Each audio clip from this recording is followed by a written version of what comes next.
I love how one Star Trek captain hates Picard's Enterprise D replacement from the TNG movies. There's something endlessly amusing about the Star Trek universe, and not just because of phasers, warp drives, or the occasional Klingon forehead mishap.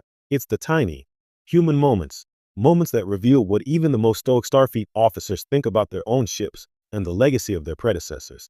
And if you've ever wondered how one captain really feels about the Enterprise D's replacement from the TNG movies, the answer is both hilarious and surprisingly relatable.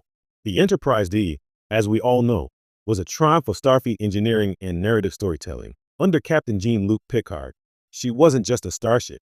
She was a character in her own right. She had elegance, grace, and a sense of understated power, just like Picard himself. When the ship met her dramatic end in Star Trek, Generations, fans were heartbroken. But the Federation, as it always does, replaced her. Into the Enterprise E, sleeker, faster, and built for action, rather than the diplomacy and exploration that defined her predecessor. And here's where the fun begins. Not every Star Trek captain is a fan. In fact, there's one particular captain, who we'll call a classic Starfleet curmudgeon, who openly despises the Enterprise E. Imagine a captain whose worldview is shaped by caution, honor, and a healthy respect for a ship's history, suddenly faced with this shiny new craft that seems to scream, "I am superior." It's almost as if the Enterprise E is the Starfleet equivalent of a luxury sports car in a parking lot full of understated sedans. What's fascinating about this dynamic is that it's not just about aesthetics, it's about identity.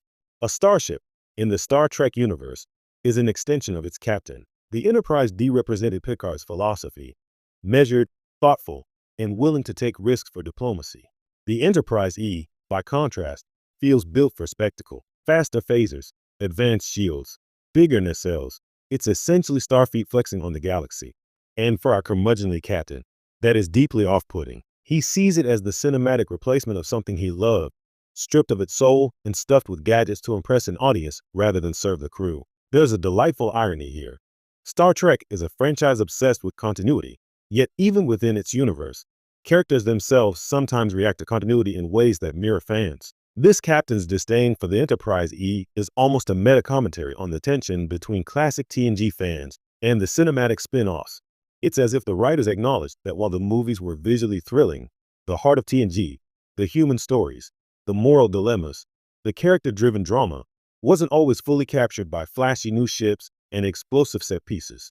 And the reactions go beyond grumbling in private logs. Our captain's disdain manifests in subtle, hilarious ways. When discussing a mission involving the Enterprise E, he'll sigh audibly, making it clear that while he respects Starfleet's chain of command, he doesn't respect this particular vessel. When talking to his crew about the good old days of exploration, there's a wistful longing that doubles as a thinly veiled critique of modern Starfleet engineering priorities. Even his first encounter with a crew member who served on the Enterprise E is tinged with judgment, a mixture of disbelief and nostalgia that is almost palpable. This humorous tension highlights something important.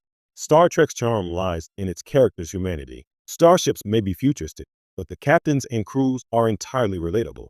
They get attached, they mourn, they judge, and watching a seasoned Starfleet captain openly express distaste for a ship that other fans might adore feels refreshingly honest. It's the fictional equivalent of saying, "I know this new version is impressive, but it's just not my style." There's comfort in that sentiment because, for many Star Trek fans, it mirrors their own reactions to franchise changes. What's more, this narrative thread allows for some subtle, witty storytelling. Writers can use it to explore intergenerational differences within Starfleet, question the trade-offs between style and substance, or simply deliver a laugh when a character mutters about those newfangled nacelles while scanning the stars. And, perhaps unintentionally, it reminds audiences that even captains who operate at the highest levels of logic and professionalism are allowed to have personal preferences, just like the rest of us. At the end of the day, the Enterprise E isn't a bad ship. By all technical and operational standards, she's brilliant. But the fact that one Star Trek captain despises her, that is gold. It humanizes the Star Trek universe in a way no shiny nacelle or warp speed maneuver ever could. It shows that even in a future of limitless exploration, people and captains still have biases.